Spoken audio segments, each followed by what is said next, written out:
Welcome to the Monday press briefing. We continue to give security highlights and updates. We want to start by informing the public that the general security situation in all parts of the country remain calm and peaceful, including the Karamoja region, as well as the border at Chisoro. Our security teams in Chisoro are closely monitoring the renewed clashes of fighting between the FADC forces of the DRC and the M23. The last 2 days, heavy gunshots could be heard from within a distance of 3 kilometers from the border at Bunagana, that is on the Ugandan side. This, according to the information on the ground, the gunshots were being heard as far as Chanzu inside the DRC. As a result, 369 more asylum seekers refugees crossed into Uganda and were received at Nyakabande Transit Center. Now this brings the total number of refugees at Nyakabande Transit Center at 16,814 respectively.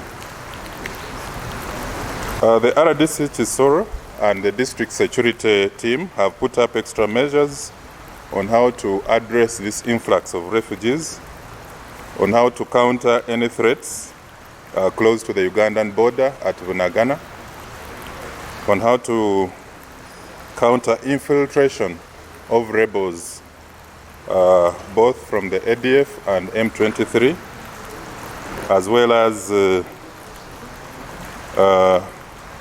manage the safe movement of passengers and goods from Bunagana up to Goma. There were several trailers and trucks which were parked at the customs yard awaiting clearance of movement onto the other side. We also want, especially in Natete, Busega, Chengera, and Nansana, Namongona, who were previously being terrorized by the panga-wielding robbers, that the whole of last week we didn't register any major incidents of panga-wielding assailants in these areas. And for that, we want to thank the Kampala Metropolitan commanders and all security personnel for their intensified operations and expansive community mobilization drives that have contributed to the crackdown on criminal gangs behind the panga-wielding attacks and robberies in these jurisdictions. The operations, of course, still continue. You're aware we've charged so many to court. Over 500 were charged to court in the last 3 weeks. We are now trying to trace for remnants who are still in hiding so that we can also have them charged to court. The Directorate of Criminal Investigations has intensified its operation against acts of sabotage, vandalism, and theft of electric wires and cables. This is a habit that is growing. We are seeing an increase in incidents of electric wire theft and vandalism on critical infrastructure, including pylons and so on and so forth.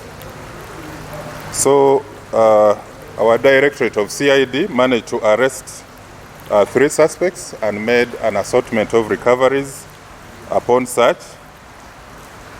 They conducted successful raids at 2 places, that is in Namugongo and Katwe. In Namugongo, they managed to arrest 2 suspected vandals, identified as Kalumba James, 33, and Semuyaba Joseph, aged 28. Both suspects are electrical engineers at the Umeme offices in Banda, and are both residents of Nsao LC1 in Namgongo. When we conducted a search at their known premises, we recovered drums of black cables, power meters, and Umeme equipments. The same task team from CID headquarters conducted another operation at Ndeje, Mirimu zone, and arrested Ezra Kimiat Mudimbwa, a 36-year-old electrician and a subcontractor of Komoro Company Limited. When we conducted a search, it led to the recovery of 3 drums of electric wire cables and electricity connectors. Such criminal acts do negatively impact our economy. Wherever we register vandalism of critical infrastructure, which leads to loss of electricity, you find that business persons are affected, residents and communities are affected as well. Therefore, due to the collaborative efforts by CID, together with other stakeholders and the local community, several suspects involved in cable theft and vandalism have been arrested and recoveries made.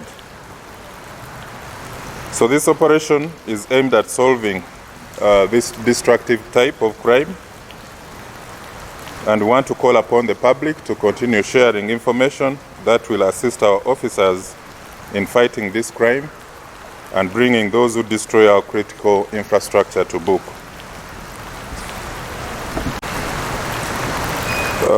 Of course, as we were carrying out that operation,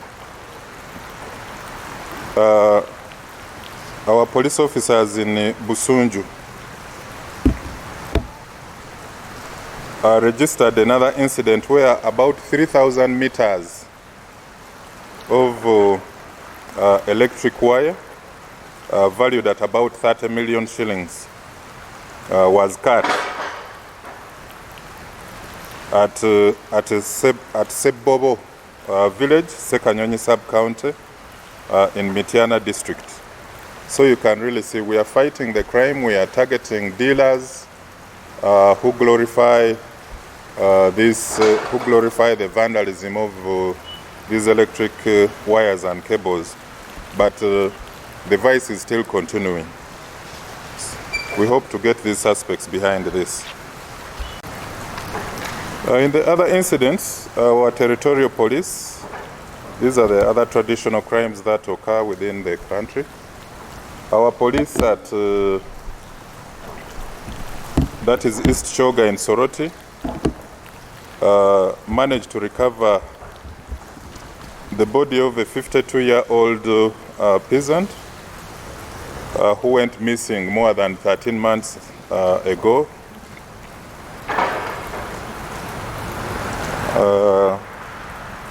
The victim who disappeared 1 year back is called Edo Simon, a 52-year-old peasant of Olwa B village in Omodoi Parish, Ochokchan sub-county in Soroti district.